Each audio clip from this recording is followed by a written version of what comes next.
ঝড়খালির আশ্রমপাড়ার এই ছিটে বেড়ার ঘরে নেমে এসেছে শোকের ছায়া। একরত্তি এই বাচ্চা এখনো জানে না বাঘে তুলে নিয়ে গেছে তার বাবাকে।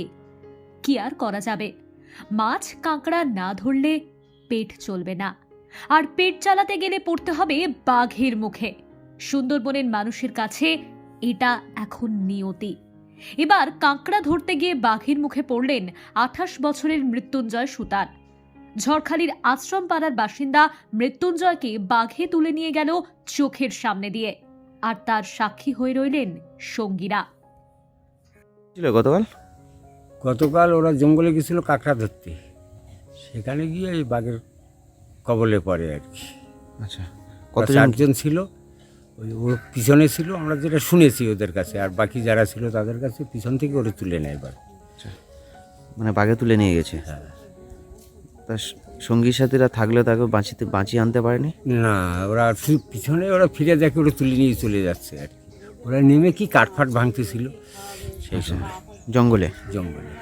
আচ্ছা, তা কাজের মানে মাছ কাঁকড়া ধরতে কাঁকড়াই ধরতে গেছিল ওরা। ওই জ্বালানি ভাঙতে হয় তো, সেই সময় অ্যাক্সিডেন্টটা ঘটেছে। যদি কাজ থাকতো তাহলে তো জঙ্গলে যেত না। না, কাঠ থাকলে আর ওরা নামতো না, আর ইয়ে করতো না। না, যদি কাজ থাকতো, হ্যাঁ, এলাকায় কাজ থাকলে আর ওরা জঙ্গলে যেত না, এটা ঠিক জঙ্গলমুখী আর হতো না। আচ্ছা, এই জঙ্গলে যাচ্ছে পেটের টানে কি? পেটের টানেই যাচ্ছে। কি নাম? মৃত্যুঞ্জয় সুতার। যাকে বাঘে নিয়ে গেছে। বাঘে নিয়ে গেছে, এখনো নিখোঁজ। এখনো নিখোঁজ। কি করে বাঁচবে পরিবার? ঘরে যে 4 বছরের বাচ্চা। এনাদের এই জঙ্গল করে জীবিকা নির্বাহ করে এরা। এই 4 বছরের বাচ্চা রেখে সে তো চলে গেছে, যাতে এদের এই ফ্যামিলিটা বাঁচে, এই বাচ্চাটা স্বনির্ভর হয়ে ওঠে। সরকার যাতে এদের দিকে লক্ষ্য দেয়, সেটাই আমরা চাইছি আপনাদের কাছে। সাহায্য করুন, সরকার হাত বাড়িয়ে দিলে বাচ্চাটা বাঁচবে, ফ্যামিলিটা যাতে ভালো থাকে।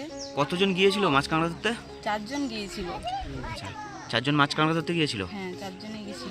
সঙ্গীর সাথে থাকলে বাঁচিয়ে আনতে পারেনি। না, চেষ্টা করেছিল। বাঘের আক্রমণ ছিল, 2-3টে বাঘ মতো ছিল বলছিল, কিন্তু ওরা কেউ পারলো না। বাঘের সাথে লড়াই করেছিল। হ্যাঁ, চারজন গেছিল, বাঘ 3। এই জঙ্গলে কি নির্ভরশীল? হ্যাঁ, জঙ্গল করেই এদের চলে। ওরা তো নৌকায় করে গিয়েছিল। নৌকা করে গেছিল, মাছ কাঁকড়া ধরে। মাছ কাঁকড়া ধরে। বাঘের কামড়ে মৃত্যু হলে ক্ষতিপূরণের ব্যবস্থা আছে ঠিকই, কিন্তু সেই ক্ষতিপূরণ নিয়েই চলে বিস্তর লড়াই। সরকারের নির্দিষ্ট করে দেওয়া জোন বা অঞ্চলের বাইরে গিয়ে মাছ বা কাঁকড়া ধরতে গেলে ক্ষতিপূরণ পাওয়া যায় না সহজে, আর পাওয়া গেলেও পোড়াতে হয় অনেক কাঠখড়। এদিকে বিকল্প কোনো কর্মসংস্থানের সুযোগও সেভাবে নেই সুন্দরবনে। তাই আজও বাঘের পেটে যাওয়াই যেন নিয়তি বাদাবনের মানুষজনের। তাই আজও বাঘের পেটে যাওয়াই যেন নিয়তি বাদাবনের মানুষজনের। এই সময় ডিজিটাল।